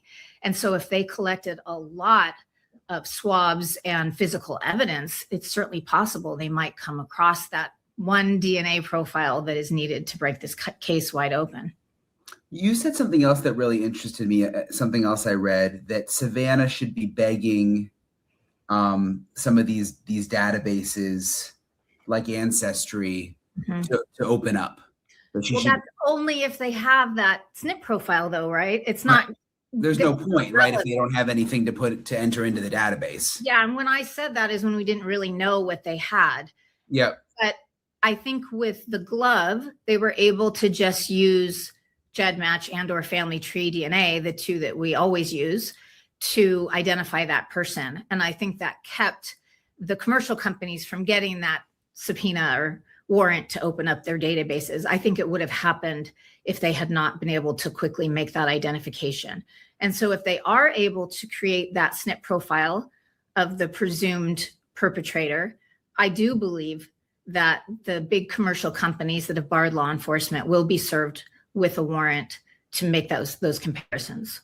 Yeah, and I never really understood that, Cece, until you explained it to me. And I think people just gloss this over when they're doing the stories about these cases, is that the big databases like Ancestry.com do not share their information with law enforcement, right? So it's just these smaller specialized ones. So when they try to do the genetic genealogy, they don't have access to everything. Right. So there are over 54 million people who have taken direct consumer DNA tests now. If we could compare against those large databases, then we would be solving cases every few hours, multiple a day. Instead, we're using less than 2 million profiles to compare against because of the restrictions that have been placed on those databases. And so it really is a question of genetic privacy versus public safety, right? Because we could be getting violent criminals off the streets, very, very quickly if we could compare against even a fraction of that 50 million people. But instead, we're limited to the three smallest databases, GEDmatch, Family Tree DNA, and the new DNA Justice database that I helped create. Have they ever made an exception? Have any of those bigger databases ever let law enforcement work with them? No, they haven't, because they release transparency reports, I think annually, maybe more often, and they let their customers know what they have had to provide to law enforcement. And so far, it's just been like credit card information, that type of thing, nothing as far as their genetic databases. But I think that's coming. I think it'll be a knockdown, drag out fight. This would have been an interesting case if it had come up, because the public is so behind the Guthries and wants Nancy found so much that I think it would have been a really bad PR move for those companies to fight against the use of their databases. But they would, because they feel they need to protect their customers from, law enforcement's prying eyes, right? And so what people need to understand, though, is even if they did serve a successful warrant, they're not getting your DNA or your DNA profile. They're just forcing that company to compare that unknown perpetrator's DNA against the database to see who they're relatives with. So they're not seeing anybody's actual DNA profile. They're just getting a list back that would say, this person shares 1% of their DNA, or this person shares 3%. This is most likely a second cousin, for instance. And so most of the time, it's going to be people who share very, very small amounts of their DNA. But there are exceptions where we get a very close relative, even in the small databases. I've had parent-child matches and full siblings. So you would see that some. So it would impact some people much more significantly. But for the vast majority of people, it might turn out their third cousin is a serial killer. All the excitement.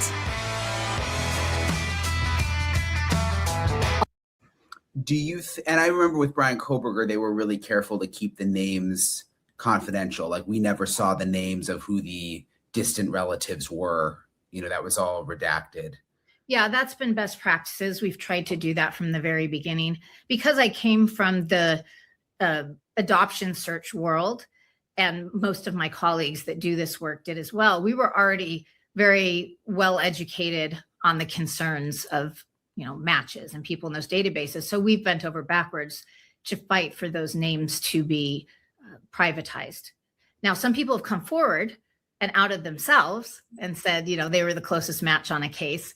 But as far as the reports that we're providing that then go to the courts, we leave out the names because that's not what's important. What's important is the common ancestors, right? So if you've got 5 matches who all share their great-great-grandparents, that's really all that matters. We don't need to know anything more about those people.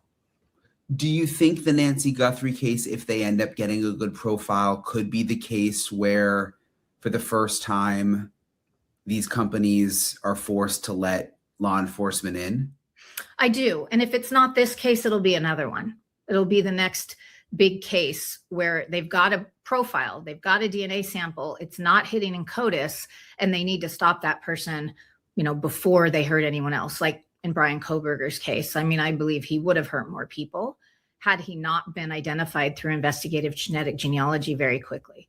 So I think it's going to happen. It's really just a matter of time and what cases happen. I think it would have happened on the Charlie Kirk assassination, for instance, if they hadn't identified him quickly, or the attempted assassination of Trump. Those types of cases, they're not going to hesitate to try to get into those databases if they are stuck, because they're, really important cases, really high profile cases where they feel that they can make an exception in those cases, because law enforcement is trying to follow the rules. They are trying to use genetic genealogy in a responsible way. They don't want to turn the public against this tool. And that was what I really fought for the first several years I was doing this work, was we've got to stick to the rules. We've got to follow these because we don't want to turn the public against the use of genetic genealogy for law enforcement.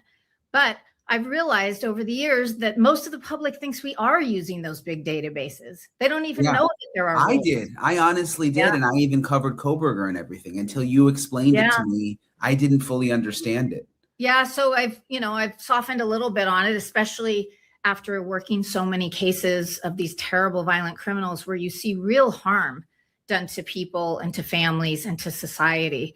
I'm a little bit more in the gray area now, where I think that in some cases, an exception may be, arguable, right? And especially because people think we're doing it already. And also I was involved in a long-term study with Baylor University, and we found across the board that 91% of people were supportive of the idea of using investigative genetic genealogy to stop violent criminals.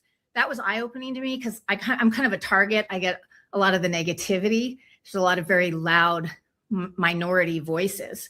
And so to see that we had such broad support, and then on the other hand, that so many people think we're already using Ancestry, 23andMe, that, and then also what I said, as far as seeing how much damage is done on the other side of things, I've definitely changed my viewpoint a little bit, because what's the worst thing that can happen if they compare against your DNA?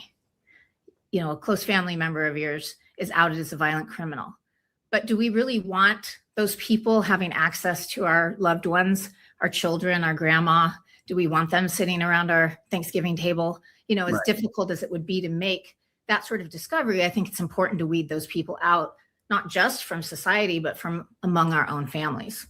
When if you're also that creeped out by being in a database, you could just not do the DNA testing to find out you could say, I'm not doing the ancestry testing, right? It's not like, and many people have made that decision, but the problem is their relatives have decided for them, because if your second cousin has tested, we can find you, right? Okay. And so a lot of people have decided, I'm not going to do it, but especially if a close family member makes a different decision, then your DNA or part of your DNA is already exposed. So with Interesting. your second cousin, it's only 3%, right? But if multiple second cousins from different branches have tested, or your first cousin, there is a lot of overlap that you're seeing.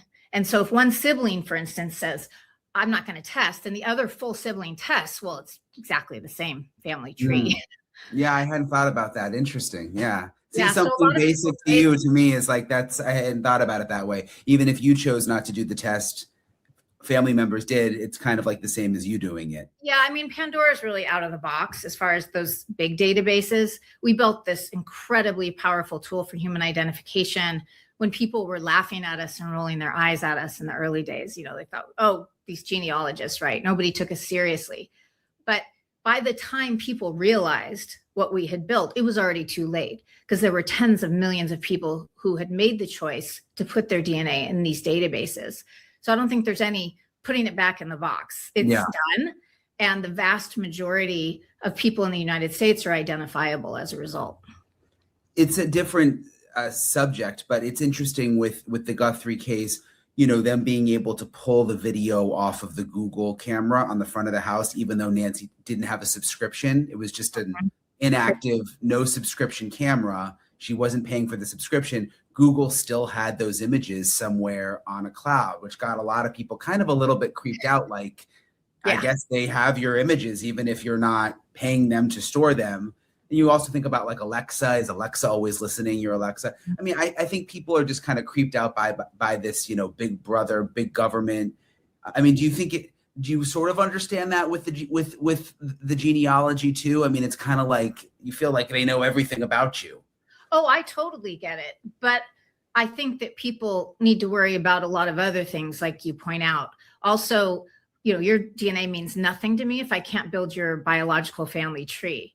And to do that, I'm using public records. So in this country, we've made certain choices that make us really vulnerable to identification. And that includes allowing companies to compile all this information about us and our families and sell it. These people search type databases. That's how I will identify who someone's parents are most of the time, and sometimes grandparents, because with living people, it's much harder to identify who their families are.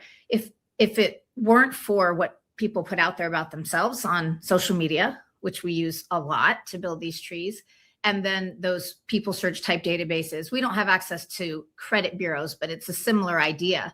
We've allowed that.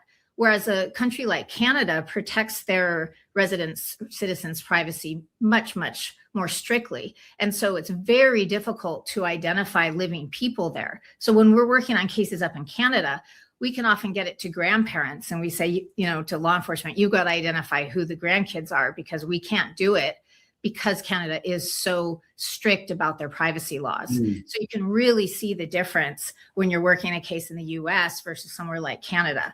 I mean, we just have, as a society, chosen to put a lot of information out there about ourselves, and even more so now with social media. And so people, I think, should think more about those types of things. There's a lot of emphasis put on genetic privacy, but it's not nearly as big of a threat as some of these other things, in my opinion. Yeah, really interesting to think about. Is there anything else with Nancy Guthrie's case when it comes to the DNA that we should be considering and thinking about right now? Because it just it's now been more than 2 months. Things sort of feel like they're at a little bit of a standstill. I don't think there's a lot more to say, except that there's undoubtedly a lot of work going on behind the scenes. There's no doubt in my mind they are continuing to work with whatever evidence or potential evidence they have, including that complex mixture, to try to help find Nancy and who's responsible for this. And so we might not hear about it because sometimes things move really slowly. Science can move slowly and genetic genealogy can move slowly depending on certain factors. But I don't think people should doubt that there is still concerted efforts behind the scenes. And just one last thing, I'm kind of fascinated by that. There's all these different private companies, with new emerging technologies. Is this big business? Like, if one of them was to be able to crack the case and figure out how to split the DNA and get a good profile, like, is there a lot of money in that? Is that an incentive for some of these companies? It's a really great question. As I said, no one was that interested in what we were doing when it was just for genealogy and even adoptees. But as soon as we started helping law enforcement solve crimes, it became big business. And there's a lot of competition. There's been venture capital money invested. And so I find it hard to see a huge financial gain because law enforcement is always short of funds. It's so hard to make any money doing genetic genealogy. But I think on the lab side, because none of the crime labs have the capability to create these SNP profiles, there's still a lot of potential for a third-party lab to do a lot of work. There are, so many unsolved cases out there that have DNA available or have rootless hair, for instance, available. It's just a matter of getting funding. And because this is still relatively new, it's not written into the budgets typically. And so, yes, if the federal government decided, hey, we want to really heavily invest in this field, then there could be some real big winners from that, right? Commercial companies. But at the moment, I don't see a lot of potential for that, but it could change. And there are certainly companies that are putting their eggs in that basket, right? Hoping every crime lab in the country is going to adopt this type of technology. But that may end up benefiting the equipment companies the most. So I heard that there is some new equipment that's going to be coming out, a new machine that will help with these deconvolution mixture issues, which is really something because what's been happening now is the DNA comes out of the lab and then bioinformatics scientists work with that data to try to extract out those profiles. But apparently there's some equipment coming that is going to help from the beginning to separate things out. There's a lot of, potential gain there. And so if every crime lab got funding to buy a sequencer and create SNP profiles and a deconvolution type of machine, then I think there's a lot of money potentially out there. Yeah, and I'm just thinking if I'm Savannah Guthrie with the resources she has and the platform and, President Trump was calling her to talk about she has that kind of influence. I wonder if there's something she can do or someone she knows to push this along. If you're saying, there's these new technologies, there's new equipment, like maybe there's something out there that could really make a difference that just hasn't been used yet. Yeah, that equipment I'm told is not ready yet. Okay. It probably won't be ready until next year. Now, they may be trying to rush it out because this is a great platform, right, to become known. And they may also legitimately really want to help the Guthries. And so, it's hard to predict, but it was interesting to me to hear that was in the offing, that was even being created. And that's why it's so difficult to predict, because we couldn't possibly have predicted where we would be today with genetic genealogy. And so it's hard to predict a couple of years, even a year into the future of how things might change and what new capabilities we might have. Yeah, because the rules are changing, right? Like you said, at one point were they saying rootless hair was just nothing? Yeah, they said you could only get mitochondrial DNA. Mitochondrial DNA is the least useful for identification. And they just didn't believe you could get autosomal DNA, which is the type of DNA that we use to make these identifications. And it was hidden in there. And we've heard about junk DNA, right, for decades. And now they're learning that a lot of that, what was thought to be junk, is not junk at all. And we were told we couldn't use autosomal SNP DNA for genealogy because the recombination rate is so fast, right? You lose 50% every generation. You get 50% from mom, 50% from dad. So the other 50% is lost. And because of that quick recombination, it was believed we wouldn't be able to harness that for genealogy. And here we are. Look, was what really made me jump in with both feet very early on, because I saw the potential for that. And that is what has, made what we do so powerful. We used to use just mitochondrial DNA and Y chromosome DNA, and it just didn't have the type of power that we see with this type of DNA. Interesting. Well, I appreciate your time, Cece. You always help us understand it in a better way and sort of the bigger picture, because it's complicated. So thank you very much. You do an amazing job. I've been watching your interviews, and you're really You have some great people on and great information. You keep all of us up to date. Thank you, Cece. As always, I really appreciate Cece Moore for taking the time to talk with me, especially with something as complicated as DNA and the way that they test it. It's just nice and helpful to have someone be able to explain it to people like you and me who are not scientists, obviously. And we've done the stories. I mean, there are cases that are 30 years old and there's some new DNA technology that solves an old case. Hopefully this isn't going to go on for decades with the Nancy Guthrie case. But as you heard Cece explain, there are emerging technologies right now that could help move this case forward. So again, appreciate her time. Appreciate you guys for following along. Appreciate you for subscribing and supporting my channel. I've got a couple of other things I'm working on, so I'll keep you guys posted. And I hope everybody has a good day. And I'll talk. All right, you guys, there's that. Listen, I don't know much about DNA, but I will tell you this. It sure found my daddy. I don't understand how it works either. My sister is, she's really good at genealogy. And, I mean, and you guys, my dad, my biological father is an identical twin. And identical twins have, the exact same DNA, the exact same. So, and then when you find out that one of 8 brothers is going to be your daddy, yeah, it was a big deal. And I know Lizzo, yes, Lizzo's here, and she found both of her birth parents. Listen, I don't have a problem with it. And this is what I say. Can't you find loopholes in anything? I mean, isn't there always a loophole? And y'all are going to hear something in the backgrounds because my puppy got back out of the gate, y'all, out of the fence. So Beefcake just got home. He's going to go out there and fix it. I mean, just go ahead and throw that DNA up there. We'll figure out a loophole for it later. That's what I say. I mean, it's better to get forgiveness than it is to get permission.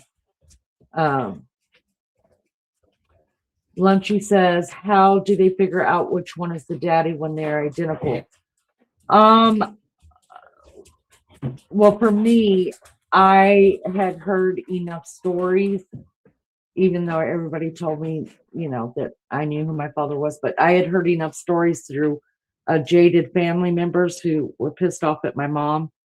And so they would tell me little things here and there about my father, like that my father was in the military. Why they said, I remember her younger sister was really shitty with my mom. And she got me to the side one day when I think I was like 12. And she said, your dad is really tall. He's got as white of hair as you've got. He was in the military and your mom met him in a bar. Well, you could tell by looking at me that my dad was probably white-headed like me. I'm not tall. I'm average. I'm 5'6". And meeting him in a bar. I mean, if you knew my mom, that sounds like my mom. So, hi, Ben. Good to see you. So anyways, when my DNA came back, his sister was doing genealogy. So that's how I ended up finding the family. And then come to find it. And then I was also told that he was born the same year my mom was. Well, my dad was born, there was 12 years difference between him and the next boy in line because they had 13 kids. My grandparents had 13 kids. And the last 2 were twins, my dad and his identical twin. And so when my sister found them, she found the military records and all of that. And actually both of them were, they were drafted. But both of them are legally blind.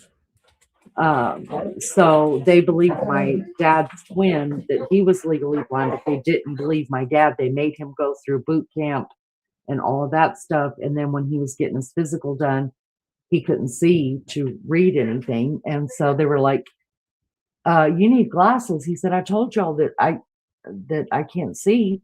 So anyways, he didn't have to ship out can an eye scan pull your DNA? I don't know that. I don't know. I don't have an idea. So with all of that, but so he was actually the only one that was allowed to go in the military. So I automatically thought him. But what happens is his two daughters and his identical twins, two sons, our DNA all looks the same too. The only difference is that they're, and here's how it gets even worse with them, was they both married cousins. So my dad, his identical twin, married first cousins. So now all of our DNA mine looks way different than my siblings and my first cousins. Because I, of course, have a different mom that's not related in any way to anyone there.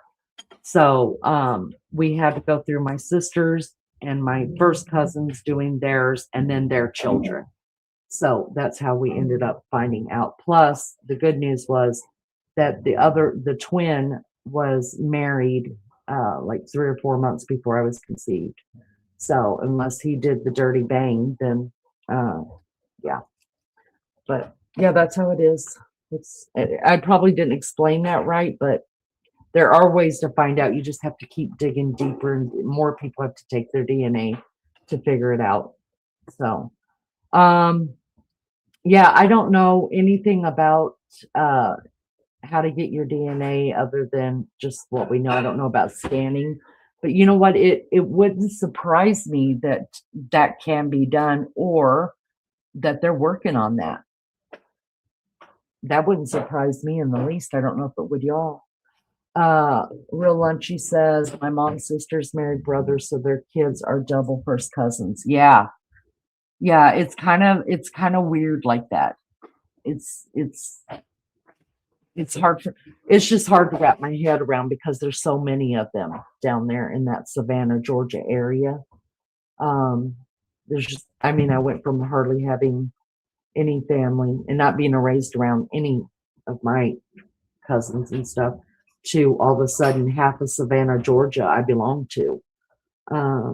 You would think they would have to touch the eyeball to get DNA. Why would you do that? Just, here, take a fingerprint. You can have it. Anyways, y'all, I'm not going to stand here much longer. I haven't had any sleep at all. I was really pissed off about the whole thing.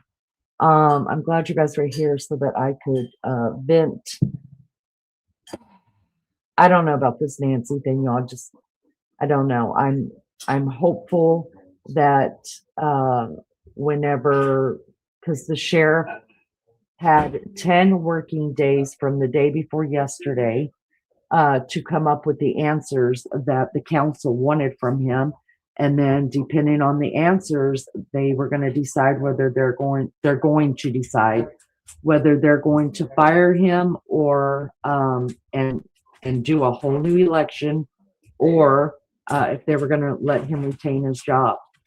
And now I'm just wondering, and I'm thinking that maybe it would be wise to get rid of him and just start over from wherever you could start over from. I mean, the scene's already been contaminated. I don't see how they're going to get any kind of conviction anywhere from letting the scene be back open up, 2 times or 3 times. I don't know how, unless they've got foolproof DNA mixed with Nancy's DNA upon something else, maybe some video. Getting a conviction for this case is going to be tough. It's going to be tough. Liz says, I'm really discouraged with it all. I keep going back to the beginning and scouring everything. That's what I do. That's what I do because I keep thinking I'm missing something. And then when I get so frustrated with it, I'm like, Lainey, you're no smarter than the police. They've already got working on it, and the FBI, and I mean, I'm not as smart as those people, but just keep feeling like I forget something. Like something will make sense if I just look at it again. You know, they always say, you know, we're going to bring fresh eyes into it. Like even Delphi, that when the Delphi girls were killed, I mean, it took 7 years to arrest somebody on that, and he lived right there. In fact, he is the one that did the pictures for their memorial. It's just tragic. It's completely tragic. But they sent the case over to Tennessee. They also sent the case down to Georgia, and nobody could figure it out. And it wasn't until that one retired lady came in and started putting everything into the computer, because they just had it in boxes, all the paperwork and stuff in boxes. And so she was like, all right, I'll get it all into the computer. She didn't have, she was already retired, and she's the one that found it. So I do believe putting new eyes on a case, or that's why sometimes, like, whenever we're talking about something that's going on, I'll ask Beefcake, because he's not into true crime or he doesn't watch anything like this. So I'll ask him, what do you think about this? What, and sometimes he gives me something else to think about. Rip Nancy, not Rip Nancy, I'm sorry. I just saw the yellow. I'm sorry. I'm tired. I haven't slept since yesterday. Thank you, Cat Lady. I appreciate you. Janine says, I said get rid of them because I think he knowing more than what he's saying. Yeah. And wouldn't it be interesting if they ended up finding that out and they put that sucker in jail somewhere? Mike says, have you followed the case in Bahama where the wife fell overboard the dinghy? I saw it, but Mike, I'm in elbows deep in too many crime cases right now that I cannot get obsessed with another. I mean, I'm running 2 lives a day on different crime cases, and because I'm that obsessed. So I saw it and I wanted to get into it. Didn't they just didn't they arrest her husband? Thought I saw something on that today. Plus, I'm trying to watch the Athena Strand trial. You guys, I think I'm going to take the weekend off and not do anything but try to at least get some sleep and watch what's going on. Oh, they did. I thought so. Thought I saw something today that they arrested her husband, and then so I was that close, Mike, that close to pulling it up and trying to find out what all was going on, and then I just can't. I was reminded today. I remember long before I ever knew there was a YouTube, I would do a lot of stuff on Find a Grave, and I would go take pictures in different cemeteries and stuff like that, and I would put it on Find a Grave, right, for people, and then certain people will get in contact with you that don't live in your state, and they'll say, hey, we go take a picture of my great grandfather's grave, things like that. So I ended up getting involved in that stuff, and my youngest son was about 10 or 11 when I started going nuts with Find a Grave.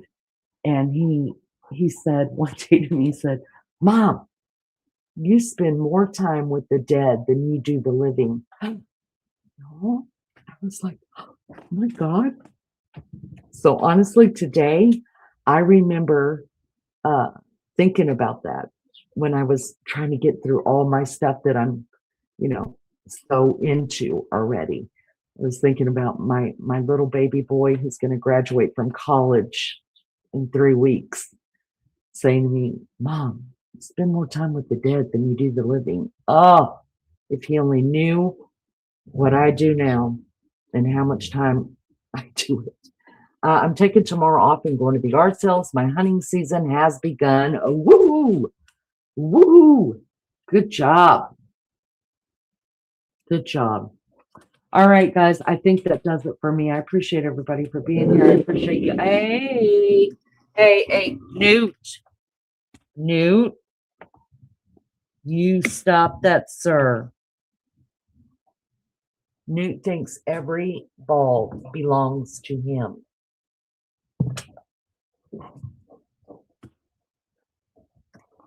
Come on, little guy, get out of there. Anyways, I forgot what I was saying. Bad dog. There's 3 of them. They're all right here. Can anyone see me besides Lainey? I can see you. All right, guys, I'm going to get off here. You guys be good or be good at it. Thank you so much for being here. Thank you for the chat. I appreciate it so much. If you will double tap your screen or hit the like as you're leaving the building. And the last person out, please hit the lights for me. Love you guys so much. See you guys next time. Be good or be good at it. Talk to you guys later. Bye.